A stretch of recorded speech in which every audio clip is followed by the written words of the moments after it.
Саламатсыздар, урматтуу Чалкан медиа каналынын көрөрмандары, өлкөбүздө алынган акыркы сааттагы жаңылыктар менен сиздерди тааныштырабыз. Самат Кыргыз хардкор чемпиону менен кармашып тең чыкты. Самат Кыргыз Абдрахмановдун 70 салмак категориясындагы чемпион Мартин Джуарян менен таймашы тең чыгуу менен аяктады. 5 раунддук беттеш ВТБ аренасында Москвада хардкор файтинг чемпионшип турниринин алкагында өттү. Билеттер эрте сатылып кетип 12 000 көрүүчү келгени айтылды. Самат көпчүлүктүн сүйүктүү спортчусуна айланып калгандыктан ал чыкканда стадиондогу эл ордунан козголуп кубаттап тосуп алган. Мартин башында Абдрахмановду 2 рет нокдаун кылган. Бирок Кыргыз 3 раундда ишенимдүү кармашкан. Лига токтоосуз реванш боюнча чечим чыгарган кезектеги беттеште Самат чемпиондук курду тартып алууга кайрадан аракет кылмакчы. Абдрахманов 2 титулду алып келе жатат. Хардкор мээлейсиз урушунда 2-чи сезондун гран-присине жана хардкор боксинг боюнча жеңил салмакта мыкты деген номинацияга ээ болгон. Акылбек Жапаров Кытайдын карызын азырда төлөсөк болот, бирок бир шарты бар.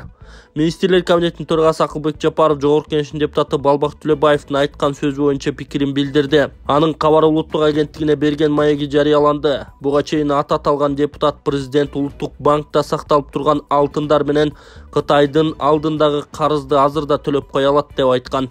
Бул коомчулукта ар кандай талкууну жараткан болчу. Ага Акылбек Жапаров мындай жооп берген. Ооба, азыр төлөп койсок да болот, бирок мөөнөтүнөн эрте төксөк үстөгү көбөйүп кетет. Келишимде эгер мөөнөтүнөн мурда төгөбүз десеңер үстөгү 2% эмес баланча пайыз менен деп көрсөтүлгөн.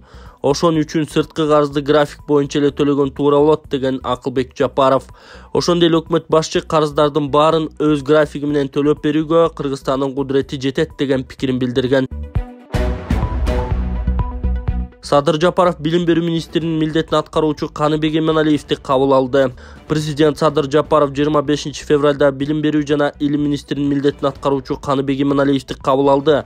Мамлекет башчысы тарабынан илим жана билим чөйрөсүн өркүндөтүү боюнча бир катар конкреттүү милдеттер коюлуп, бул маселе боюнча артыкчылыктуу пландар жана милдеттер талкууланган. Садыр Жапаров билим берүү жана илим тармагы мамлекеттин келечегин аныктаган стратегиялык маанилүү жана өтө жооптуу тармак экенин басып белгилеген. Ал 2022 жылдын башында билим берүү жана илим каржылоо маселесине өзгөчө көңүл бурулганын, тагыраак айтканда билим берүү министрлигинин бюджети 29 миллиард сомдон 49 миллиард сомго чейин көтөрүлгөнүн дагы бир жолу эске салган. Каражат бөлүү менен эле көйгөй чечилбей тургандыгы түшүнүктүү. Ал үчүн комплекстүү иш-аракеттерди жасоо зарыл. Президент мугалимдердин кесиптик даярдыгына өзгөчө көңүл буруу зарылдыгын, анткени окуучулардын алган тарбиясы жана билими алардын квалификациясына жараша болоорун белгилеген. Мындан башка мамлекет башчысы маалыматтык технологиялардын доорунда заманбап тенденцияларды ээрчүүнүн маанилүүлүгүн белгиледи. Мугалимдердин окутуу ыкмалары реалдуулукка шайкеш келиши керек. Билим берүү системасы реформага муктаж. Өз кезегинде министрдин милдетин аткаруучу Каныбек Иманалиев мамлекет башчыга билим берүү тармагын өнүктүрүүнүн жакынкы пландары жана келечеги тууралуу маалымат берген. Ал билим берүү процесстеринин сапатын жогорулатууга багытталган концепцияны жакынкы күндөрү сунуштай турганын билдирген. Билесиз, өзүңүз дагы убагында ошол жерде жетекчи болуп иштеп кеткенсиз. Азыр учкунга бардык аппаратураларды алып келип бергенбиз, заманбап аппаратураларды. Мындан ары бир дагы мамлекеттик кагаз жеке компаниялардан чыкпаш керек. Только учкундан чыгат. 100% биз өзүбүз жетишебиз. Бардык техникаларын алып келип коюп бердик. Эми Кудай буйрса келечекте акчаны да өзүбүз печаттете тургандай болобуз. Паспорттарды дагы, мына паспорттарды май айынан баштап өзүбүз чыгарганга жетишебиз. Мына буга чейин өзүңүз билесиз, жалаң жеке компаниялардан чыгарып келишкен паспорттарды дагы право, тех паспорт бардыгы боюнча 15 миллиард сом бөлүнгөн болсо мамлекеттен бир тыйын кайра мамлекетке же салык түрүндө, же башка доход түрүндө келген эмес, киреше түрүндө. Азыр эми бизге биздин эсебибиз боюнча только учкундан печаттетебиз мамлекеттин акчасын. Кайра бир 3 миллиардтан кем эмес салык түрүндө кайра бизге кайтарылып келет мына мамлекетке. Мына биз ушундай ишти кылдык. Ошондуктан ар кандай тендер жолун ойлой коюп, же болбосо бир коррупциялык метод менен акча уурдап алыштын бир жолун ойлой калып туруп, жеке компанияларга бербегенди токтотушуңар керек. Билим берүү тармагына кандай китеп болобу, тетрадь болобу, же болбосо күндөлүктөр болобу, ушулардын бардыгын учкундан гана печаттетишиңер керек. Бул боюнча менин указым бар. Ошондуктан аны андан чыгып кете албайсыңар деп ойлойм, бирок пендечилик деген бар экен. Көрүп атабыз буга чейин буйтап өтүп, эптеп баягы акчаны урдаш үчүн распоряжение менен указды да буйтап кеткен чиновниктер болуп атат. Мен ошонун негизинде сизге баягы алдын ала эскертип айтып коюп атам да. Сабырлар, сиз туура түшүнгөндөй, туура баалагандай билим берүү эң өзөктүү тармак, өтө татаал тармак. Мен жоопкерчиликти түшүнөм. Сиз өткөндө айткансыз, билим берүү тармагы тез арада масштабтуу реформага муктаж деп. Ошол боюнча концепцияны мен сизге 1 айдын ичинде бүтүрүп берем. Сиз айткандай убакыт өтө чоң. Биз балдардын келечегине кедерги чаппашыбыз керек. Негизинен 5 багытта деп атам. Bizde mektep yaşına çeyinki balдар 6 yaşka çeyinki 1.200.000 eкен. Анын барына балабакча куруш үчүн 2.600.000 балабакча кура албайт экенбиз. Болгондо лицензиянын баарын жокко чыгаралы, каалаган адам балабакча аша берсин. Бул биринчи. Орто билим берүүдө бизде 60% дүйнөлүк стандартка жооп бербейт экен. Азыр бир системаны киргизели деп атабыз. Сиз менен да өкмөт менен, парламент менен, коомчулук менен талкуулайлы ваучердик финансылоо. Сиз президенттикке талапкер болушун айткансыз. Ошону ишке ашыруучу учур келди, этап менен. Казакстан киргизди, Грузия киргизди. Бизге бир ошол Эстония модели жагып атат. Үчүнчү профиттеги училищелер боюнча орто техникалык окуу жайларга толук финансылык, чарбалык, эркиндик берели дагы алар өндүрүш менен чогуу иштесин.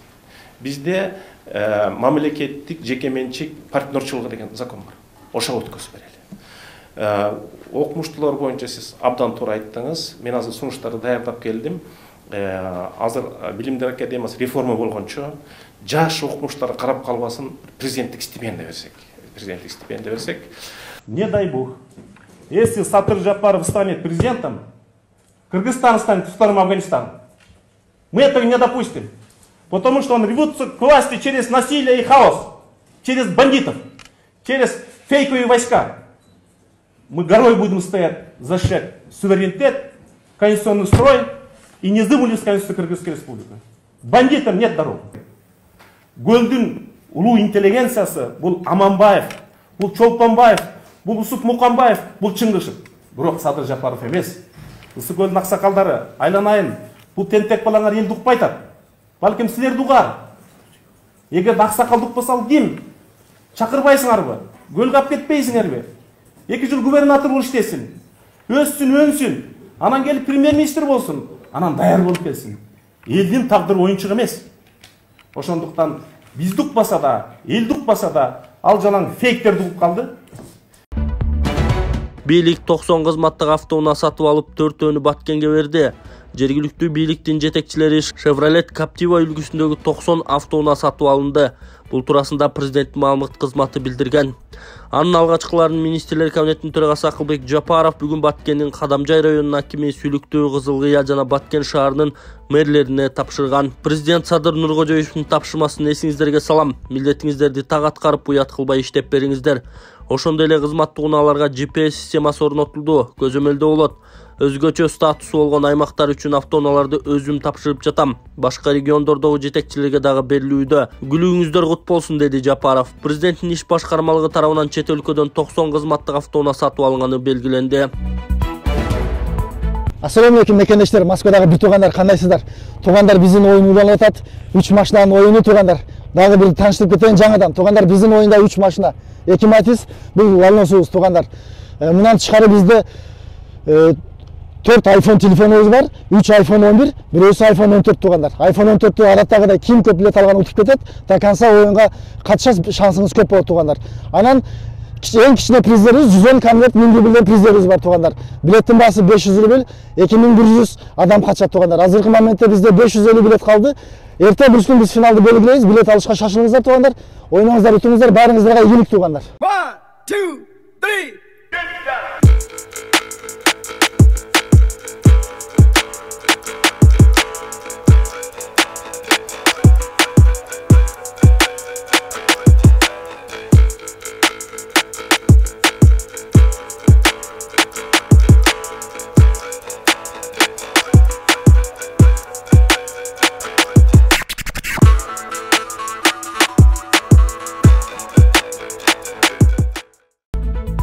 Эрлан Кокулов элге кайрылды, социалдык тармактарга либерал демократ жаштарды не сахарга каршы чыгып аткандарды көрүп таң калып жатам. Журналистика деген арт тармактуу кесип, журналист болуш үчүн бийликти сындаган эле журналисттер керекпи?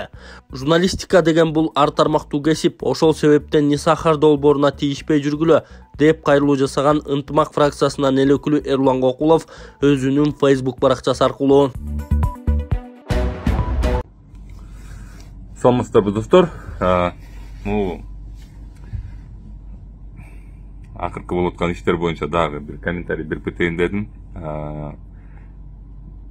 Ушу соц тармактарда либерал демократ көз караштагы жаштарды көрүп, не сахар долбооруна каршы чыгып атканын көрүп, муну мыйзамсыз жана ушул сыяктуу нерселерди айтып аткандарга көрүп таң калып атам да, мен силерге айтып кетер деген жерим. Эмне журналистика деген ар тармактуу бул чоң профессия болуп эсептелет.